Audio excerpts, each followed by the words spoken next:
Isang mapagpalang araw po sa inyong lahat mga kapanalig. Jesus, salvame. Kay mga kapatid, mga ka-5-9, no?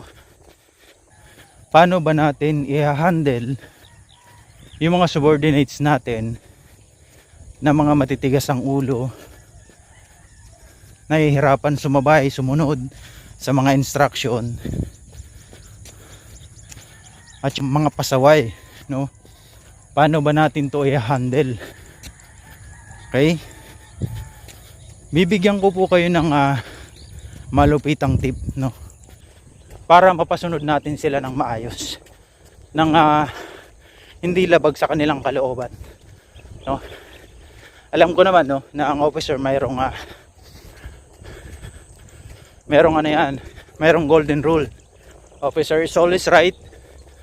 If the officer is wrong, go back to rule number 1. So yun ang pinaka golden rule ng officer, no? Pero yun ba talaga yun para mapasunod natin yung tao natin? Paano natin papasunurin? Okay? Lalo na yung mga matitigas ang ulo, hindi makapag-perform ng maayos sa duty nila, no? Paano natin yun papasunurin? Okay? Bibigyan kita ng tip sa mga 5-9 na nakikinig dyan. Bibigyan kita ng isang pangmalupitang tip, no? Alam naman natin na ang mission natin palagi dalawa lang: accomplish the mission, at yung isa, know the moral welfare of your men. So dalawa lang palagi, no? Pero kadalasan nga isa na lang yung nasusunod dyan, eh. At ano yon? Yung know the moral welfare of your man. Sino yung palagi yung ginagawa natin, no? Okay, number 1 tip bibigyan kita. Alam ko naman na mayroon tayong kanya-kanyang leadership style kung paano natin papasunurin yung tao natin, no? Alam naman natin yon. Pero sa part na to, pakinggan mo kung maigi, no? Baka mag-fit sa'yo, baka mamaya hindi mo na exercise, o baka hindi pa nasasabi sa'yo ng officer mo. Ito, pakinggan mo. Number 1, ay check mo kung anong nangyayari sa kanya. Mag 1-on-1 kayo sa isang kwarto, no? Tanggalin mo yung inis mo, no? As officer, tanggalin mo yung inis mo. Tanggalin mo yung personal mong kung ano mang personal ba, may personal ba or may inis ba sa kanya. Tanggalin mo yon. Okay? Mag-uusap kayo na parang normal lang, parang wala lang. Okay? Tanungin mo siya, kumusta ka na? Anong nangyayari sa'yo? Bakit ganito yung performance mo? Check mo. Check mo yung family background niya. Check mo yun. Mahalaga yun, eh. Baka kasi mamaya hindi na siya nakakapag-perform ng maayos kasi yung asawa niya o yung kapamilya niya may sakit. Okay? May karamdaman, no? Nang sa ganung paraan, as officer, dapat maiintindihan mo yon, no? Kasi nga, kaya pala ganito hindi nakakapag-perform ng maayos kasi may sakit yung family member niya, o kaya naman yung asawa niya, no? So pagka ganon, alam mo, malalaman mo kung ano yung dahilan niya kung bakit hindi siya nakakapag-perform ng maayos. Ano magandang gawin pagka ganon? Bigyan mo siya ng pahinga, bigyan mo siya ng rest, no? Malaking pabor yung para sa kanya. Okay? So ganun po yon. Isa yun sa mga number 1 tip, no? Kung may sakit siya or kung may karamdaman o yung family member niya, dalawin mo. Maganda yun. Napakabisa nun para ma-penetrate mo, para mapasunod mo yung tao na yon, kung bakit ganun yung performance niya sa trabaho niya. Okay? So isa yun sa mga way para mapasunod mo yung tao. Okay? Ganun yun. Okay? Pangalawang tip, no, sa mga naghahawak ng tao. Okay, siguraduhin mo na yung mga instruction mo naiintindihan. Okay? Naiintindihan yung maigi. Hindi kumot. Sinabi mo na, nagbigay ka na ng instruction, hindi pa nasusunod, hindi pa naiintindihan, no? Tingnan mo, baka mamaya yung expectation mong naiintindihan nila ay baka hindi. So i-assist mo yung tao mo kung naiintindihan niya ba sa panong paraan. Alamin mo sa tao mo kung saan siya mas napapadali sa pag-iintindi doon sa binibigay mong instruction. Okay, malaking bagay po yun, no? Kasi nagbigay ka nga ng instruction, tapos yung expectation mo masusunod na yung instruction na yun. Wherein sa kabila nun, hindi naman pala narinig nila, pero hindi nila naintindihan ng maayos. Okay? Baka ganun.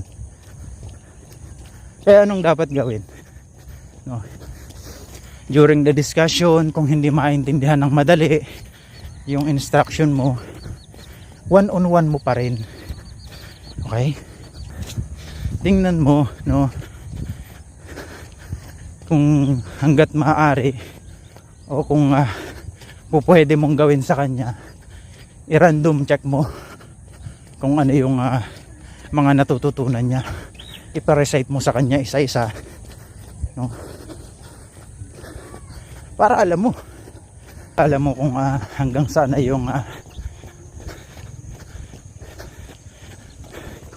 yung pagkakaunawa niya doon sa binigay mong instruction.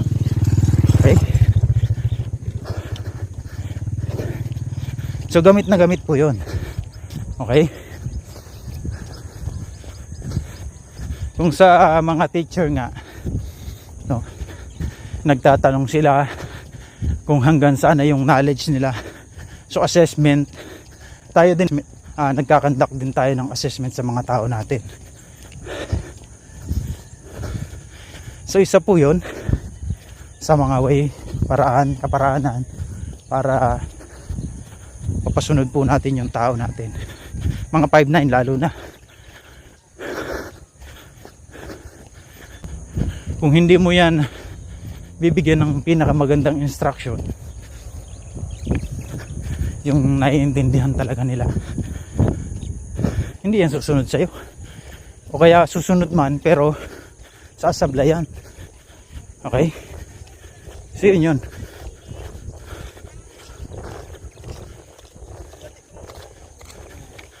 Okay, sunod na tip. Maximum supervision and spot correction. Isa yun sa mga pinakamagandang way para mapasunod natin yung tao natin. Maximum supervision. Kahit isang instruction lang yung binigay nyo sa kanya, binigay natin sa kanila. Okay? Dapat nandun yung maximum supervision natin. Sabi nga ng isa kong director dati, no, 1% instruction, 99% supervision. So ganun po yan. Okay? Nalalaman mo kung ano yung performance niya kapag sinusupervise mo siya, kapag nakikita mo kung paano siya mag-perform ng trabaho niya. Okay? Malaking bagay po yun. Okay? So doon tayo papasok. Nabigay mo na yung instruction mo ng maayos, Okay? Nakuha mo na yung kalooban niya. Lahat ng pabor, no? Basta hindi naapektuhan yung operation ninyo. Goods yun. Okay? Kasi ang mission mo, papasunurin mo yung tao. Okay? Okay lang po yun. Yung ganong strategy. No? Maiintindihan mo sila. Maiintindihan ka nila. So kumbaga, win-win solution. Walang talo. Puro panalo. Okay? Sunod na tip.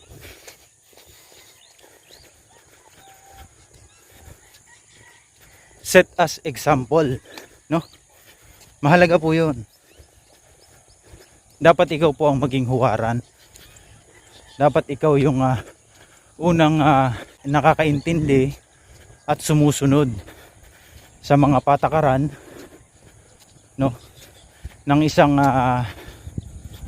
kumpanya, ano, ng isang detachment, ng isang headquarters, no. Dapat alam mo yon. Dapat ikaw yung nagtuturo. Dapat ikaw yung isang huwaran sa kanila, no, kasi baka mamaya kaya naman pala hindi sumusunod sa'yo tao mo kasi nakikita sa'yo violators ka din o hindi ka rin sumusunod, di ba? Law breaker ka din. So yun ang mahirap, no? Nakikita ng junior mo, nakikita ng subordinate mo na hindi ka sumusunod. Kaya syempre isipin nun, si sir nga hindi sumusunod, bakit ako susunod, no? So isa po yun sa mga reasons, no, kung bakit hindi sumusunod yung 5-9 natin, mga subordinate natin. Okay, as officer, no, tingnan mo rin, baka nga mamaya hindi mo naman talaga nasusunod o nagpapasunod ka pero hindi ka sumusunod. Okay, malaking factor po yun na hindi ka sundin ng mga tauhan mo. Okay,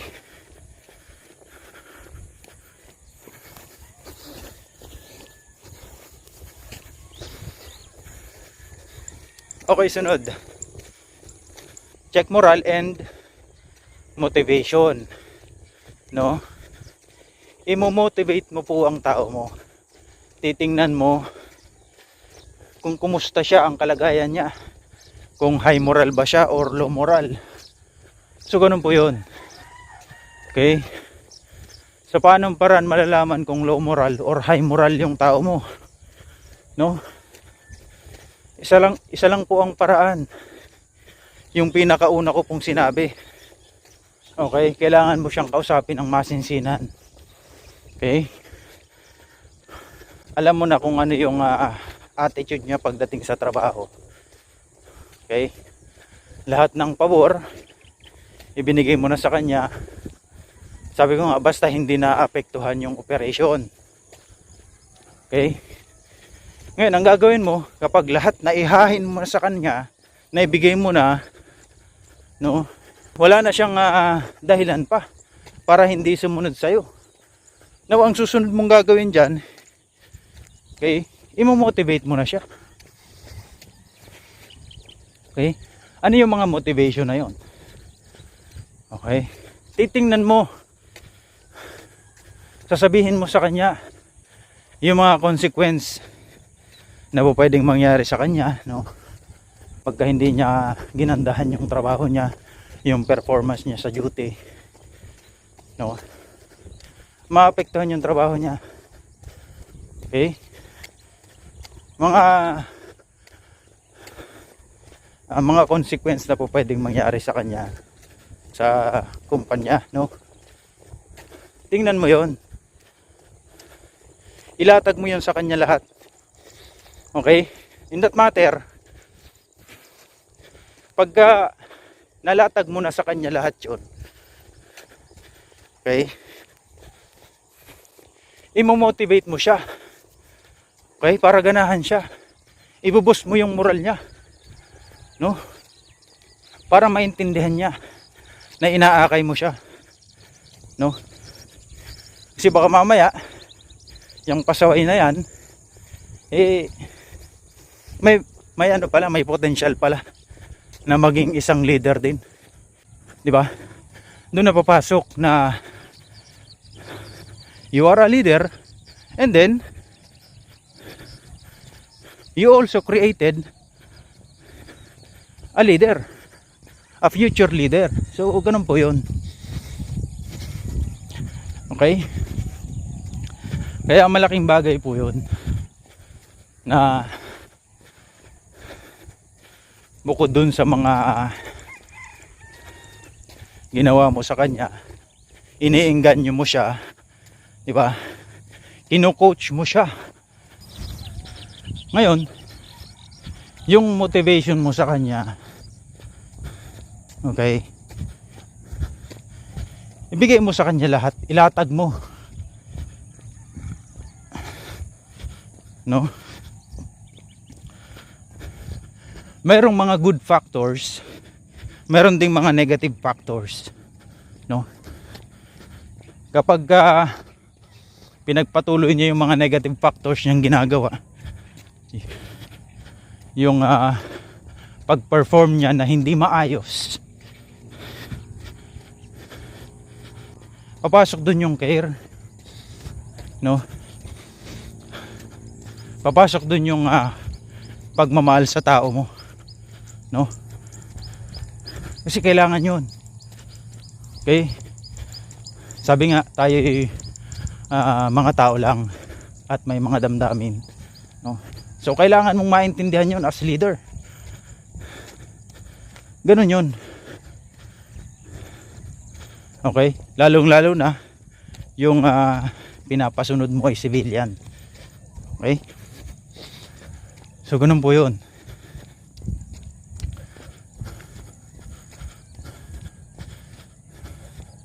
Okay, yung mga motivation naman na gagawin mo, di ba? Hihikayatin mo siya na pag ginawa mo to, baka sakali in the near future maging ganto ka rin. Okay? Kung dati nasa formation ka, ngayon baka mamaya baka nasa harapan ka na rin. Okay, so hinihikayat mo siya. Puh! Makak lamurok milam sa tora reputenet aperrutas. Puh!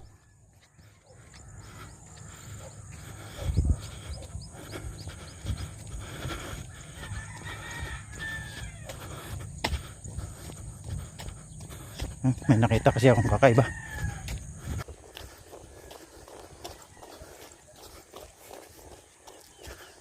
So yun ang mga kaparaan, ano, mga strategy para mapasunod mo ng maayos yung mga kasamahan mo, yung mga 5-9 mo. Malaking bagay po yun.